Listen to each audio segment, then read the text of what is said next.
Sa atong unang pagbasa, gihisgutan nga ang Ginoo nagplano na maghimog bag-ong kasabutan.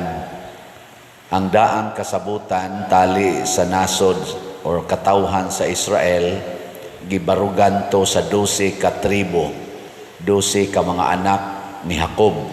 Kaya kani si Jacob, apo ni Abraham, mao man ni siya ang ginganlan og Israel, ang amahan sa 12 ka nasod sa Israel, 12 ka kaliwatan. Kaning 12 ka kaliwatan sa Israel nahimong masupilon sa Ginoo. Wa na sila motuman sa balaod sa Ginoo, mautong gibungkag sila sa Ginoo, ang nahibili na lang nga higugmas Ginoo, usa na lang kabuok ang Huda or katong kaliwat ni Huda or ni Juda, kay dito man na tao si Hari David. O gikan ni ining maong kaliwatan, gikan ni David, nagsaad ang Ginoo nga maghimo siya bag-ong katawhan, o ang naghimo niini mao na si Jesus. O unsa may giunag buhat ni Jesus, gibalik niya ang 12 ka mga kaning katawhan, dili na tribo kung dili apostoles.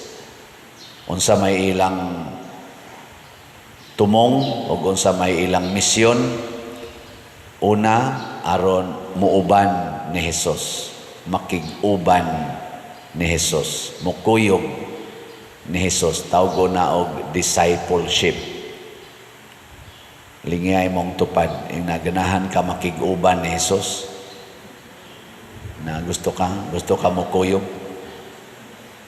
Lahi sa nang mutanaw ni Jesus, lahi sa nang mukuyog ni Jesus. Kita din sa atong pagsimba, unsa may atong tumong, mutanaw ni Jesus o mukuyog ni Jesus. Kinsay mukuyog, ta sa kamot. Kanang wa mo pataas, kuyog mo siyawa. Mauragin na siya. Kaya dinis kalibutan, duha raman ka leaders ang angay na tong kuyugan, ang Ginoo o ang yawa. Na siya. Daghan kay nagdebosyon ni Santo Niño, millions, tibuok kalibutan. Pagpista diya Santo Niño, perti lisura ilakaw, kay pertigyong daghan ng tao. Pero atong pangutana, pila ka bukato ang gusto lang mutanaw ni Santo Niño, o pila ka bukato ang mukuyog yun sa kinabuhi ni Santo Niño sa inyong paminaw. Akong paminaw ato, mga 98% mutanaw lang ni Santo Niño. Ang 2% gustong kuyog sa kinabuhi ni Santo Niño. Bisag din atong ingnon, kinsay gustong mupuyo sa kinabuhi ni Santo Niño, ta sa kamot. Daghan man di ay sayop day ko unsa may kinabuhi ni Santo Niño, naa ang pagkaway sala. Kinsa dinhi ang way sala, ta sa kamot. Oy, 100% man dayon.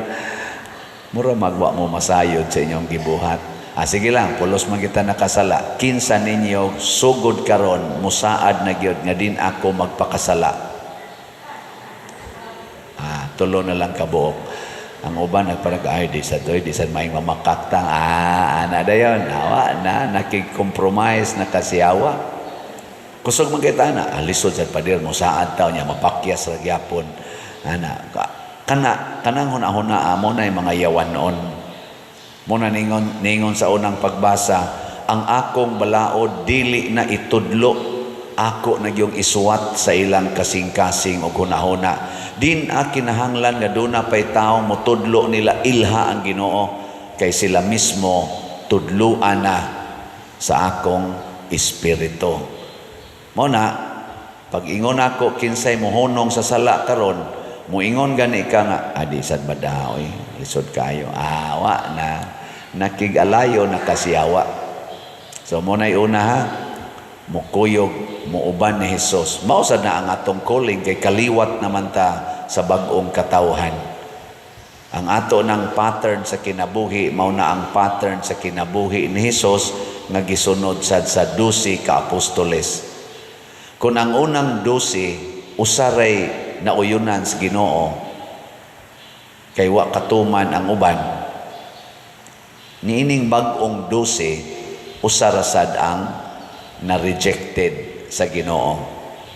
Ang 11 nakatuman.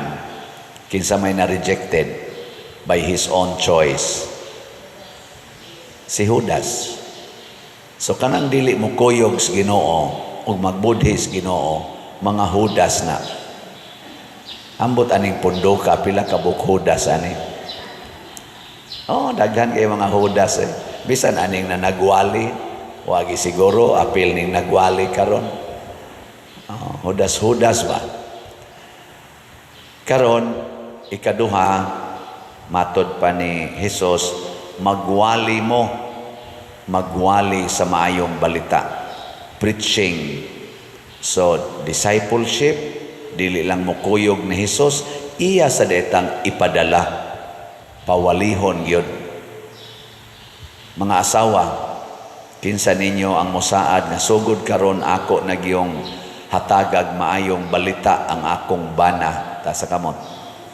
Maayong balita. Kana bang inigabot nimo sa imong bana, ang imo dayong ihatag niya kalipay, dili kaguol. Kay magsikag ingon, wa na ko'y kwarta, mao ni atong paliton, guol. Labi na gina mga asawa nga mangayog kwartas bana, ang income sa bana, iyang kuhaon, unya iya dahin tong isipon nga murag iya. Unya ang bana na say mangayo, gay tagpliti diha day, way kwarta. Natakoy paliton, way kwarta. Ana. Ang kuno niya ba, nay mga asawang buangon, ingon ana, di na mauhaw yung mga asawa. Matod pa sa Ginoo diha ni propeta ni San Pablo, Ephesians chapter 5, asawa, tahura og sunda ang inyong bana. Tinuod kamoy tagaan sa kwarta, kamoy mukupot, pero dili na inyo. Inyo nang duha. Ingno naman us asawa, nganong ari man ka mangayo nako, wa ko'y kwarta. Ingong bana na man to nimo tanan. Nakay gitaguan diha mo ana pa. Animal kayo. Nya nagtrabaho sa dang asawa. Ang iyang kwarta iya ra to. Ang kwartas bana iya sad. Nay mga asawang ingon ana, wa na din heron mo simba. Basig na ay ni simba din pipila yung ana. So di na mao. Ang maayong balita nga kung unsay gusto, unsay makalipay sa imong kuyog sa kinabuhi, mo'y ihatag. Kung ang makalipay niya ang iyang kabit, unsa may imong ihatag? Pasaylo. Pasaylo siya. Pasabot kanang mosaylo ra siya ba? Iya ra kang sayluan, nya di ra ka masuko. Mohilak ra ka. Gisayluan ka niya ba? Pasaylo. Kay mo atong siya siyang kabit. Kay imo nang babagan, unsa may mahitabo? Gubot. Kay di na mayong balita. Ang pasaylo. Maingon ra ka, sakit ning imong gibuhat nako. Imong gibuak, imong samaran ang akong kasing-kasing. But this cannot change my love for you. Saylo din siya nimo. Moana din siya, hilas nimo, luod ang naong nimo. Ato rin ito. Ngayon sa man, buhat mo ana, dili. Wa na, unating. Mga bana, usaya, karon ra basang panahon na, porting daghan ng asawa nga mga hingabit na sa gayo, daghan na kayong nangumpisal na ko. Ang uban, mahadlok na lang gumukumpisal, kaya ako kunong iwali. Wa man sa tamo hinganli, oy. Wa man tamo hinganli. Sama sa ni sila noon, oy. Di man sa tanan nga babae ni kumpisal na ko, nangabit. Pero naanay nangumpisal na ko, nga maghilak in town. Maghilak ba? Kay nakapangabit, nakasa sa ilang bana. Og dili lang nangumpisal nako, ubay-ubay na gyud, sobra na sa gidaghanon sa akong tudlo sa kamot o sa akong tiil. Ang niduol nako nga mga bana nagpatambag kay ang ilang asawa nasakpan nilang nangabit. Nya ra ba sa pangutana sa nako sa bana, nya ikaw wa jud ka kagamit og laing babae, muduko sa rin. Nakahimo sad pa din na mao day na nagtakod na day mo, pero sa una dili kay na uso nga ang babae mubaws dayon sa laki. Karon kusog na kaayo tungod anang cellphone, kanang cellphone. Magpahaba man dayon ang babae, maghilak-hilak man dayon, unya i-post dayon, nya na man sa iyang mga friends, na man sa imo tubay-tubay dito, oy ayaw kaguol, ang Ginoo nagpadani mo og manluluwas. Nagpadala nimo og manluluwas, ana no, ana. Oy sus, ikaw no, hulog ng langit gyud ka, ana-ana sang kanahang dako. Ana, nya sa may buhaton, pasaylo gyapon, pasaylo. Mo nay mayong balita, pasaylo, pulong sa Ginoo. Mo na ito isang yaw, imong anak adik kay sa cellphone, nya bogo kay paeskwelahon. Unsa may imong ihatag niyang mayong balita? Jawan. Una, ang pagdawat nga imo gid siyang anak. Pasabot, liwat siya nimo. Ano? Yung kapadiri, nagtinarong sa kong eskwela sa una, yung ano man, hindi man mo eskwela, kung naadik man yung cellphone, na timingan lang, ngawap ay cellphone katong natao ka. Kaya naapa sa to'y cellphone atong panahon na, basin ikaw, adik sa ka sa cellphone. Nakaron, imong dawaton na imo siyang anak, o liwat siya nimo, giunsa man nimos una nga wa ka maadik sa bisyo, imong itudlo niya. Itudlo nimo in a loving way. Imo siyang hisgutan sa una dong, sa una day, wa gid mi cellphone, wa gani mi radyo. Gusto unta mi magduwa og kanana ang dakpanay, batulata, pero badlongon mi kay pasag-ubon mi tubig, pasilhigon mi, pagunahon mi uma, pakargahon mi anang mga kumpay, papangahoyon mi. And para unsa man to ma? Para sa mga hayop, para na magamit sa pagbaligya to, na may kwarta, makakwarta na may katabang sa kalisod sa pamilya. Ana. Ay, may nilang na. Hindi siya kaniding amo ma. Scatter man eh. Isa man na, scatter na gintaan na dong. Guba na ginatong kinabuhi. Gasto pa na sa kwarta, gasto pa sa oras, daot pang inyong lawas ana, kay kuwang na mustog. Daghan kay na, mahal kay na. Expensive kayo ang inyong bisyo. Ana. Ug maminaw, di mayo. Ako bitang papas una, high school pa mi, akong maguwang og ako, sugod na mamig tabako. Kaya papa, manabako, maglumboy, sigarilyo, si mama sad manabako sa tinustos. Nasakpan ming papa, tago-tago pa mi ato, nasakpan man mi, tawag des papa na mo, wag yun mga saba. Yun siya, sugod na day mo panabako. Doko-doko, ingon des papa, ako og si mama ninyo, na-addict na mi aning tabako. Kay dugay na mi ani. Maka-addict man gud ni, ingos papa. Nya gasto sad sa atong kalisod, di na gid unta ni angay pero na-addict naman mi. Kamo wa pa man mo ma-addict nya sa atong kalisod, unsa man magpa-addict mo, inyo na lang ng desisyon. Pero mas maayo ang tagdili na lang mo magmusod aning bisyuhan. Ako undang dayon ko. Sukad atuan na jud ko mo sigarilyo. O kaming upat kalaki, hasta ang among kamagwangang babae, hantod karon, wa gyud na ni garilyo, wa gyud na nabako. Amo to ba kay ni suyok? Basta wa ko kay bawo, kaya unsa ko magsunod-sunod nila. Pero nagalagad mamig simbahan. Ang maayong balita nga ikahatag sa ginikanan, ayaw gyud ingna inyong anak nga yawa ka, piste ka, hain ka, kamaliwat, liwat na nimo. Naong palang ana, liwat na nimo. Lahi lang ang ilang sitwasyon karon. Mo na ipaambit ang maayong balita. Mao na si Santo Niño. Mao na ang iyang gugma nga nahimo siyang batubalani sa gugma. Ang ikatulong gustos Ginoo nga atong buhaton dinis kalibutan ang pagpapahawa og yawa.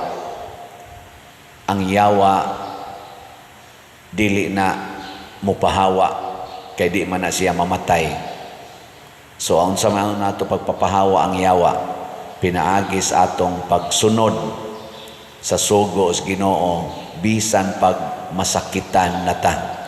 Bisag sakit na ba, sunod ta sugo sa Ginoo. Lingay mong tupad. Ingna gisakitan na kagpalit og slat. Ingna nagisakitan na kagpalit anang slat. Gisakitan na mo o wapa? Wala pa no? Oh, sa to pa wala pa mo kasunod sa sugo sa Ginoo. Kay ang 12 ka apostolis nangamatay to, martyrdom kasagaran. Nya kining ato dinhi isip pagtabang sa katilingban, maayong balita man ang slat, kada ninyo palit og slat naghatag mo maayong balita sa ato dinhing katilingban. Nya unsa may mahitabo, malipay ta, malipay ang Ginoo, malipay si Santo Niño, malipay si San Vicente Ferrer, kay nagpadayon man ni sila pag-atiman sa ato dinhing simbahan. Sakit usahay ang paghatag. No. Pero di man kay nasakit. SBF dag para ibayad sa kumbinto. Pila na niya to? Tag 500 pesos. Napatay 10,781 ka slots. Na. Palit mo karon tag 500 ra. Unya ang atong is in HG napay 15,697 kabuok slot available, 100 pesos. So totalon ang duha 600. Kuan na sakit na din na nga mo give up kag 600 pesos karong panahon sa nobinaryo ni kuan ni sani Santo Niño. Sakit na o dili? Depende sa imong kahimtang. Ug naa kay sweldo di ginasakit, pero wa kay hapit gikaon, sakit kayo. Pero o gandam kang magpasakit. Okay mo na nga dinhi karon do na koy bag-ong challenge panahon aning nobinaryo ni Santo Niño. Unsa toy akong challenge sa pagpamalit og slot na ay minimum, na ay maximum, na asay extreme. Unsa may minimum na kada adlaw aning siyam ka nobinaryo mopalit kag usa ka slot nga is in HG. So tag 100 kada adlaw, 900 ang imong gastuhon sud sa siyam ka adlaw. Okay mo ana dili. Minimum ra na. Nya unsa may maximum nga i-appeal sa nimog siyam kaadlaw ang SBF DAC nga tag 500,000. So pasabot 9 days times 600. Pila man na? 5,400. Ana, mo na siya gitawag og maximum. Ang extreme butangan nimog duha ka challenge. Ang SBF dag na may 16 slot challenge nga 8,000 onya ang ato sang is in HG na aman say challenge nga 2,500. Pila man ang total ana? 10,500 plus 5,400 pila tanan? Di na mo kabaw mo kwenta? 15,900. Pwede na nahimo ang 16,000. Mauna na siya gitawag og extreme. Ang mohimo ana doon na sad mo'y extreme graces. O niya, arisan mo sa maximum graces. Arisan mo sa minimum graces. O sa may gusto ninyo nga grasya, minimum or extreme?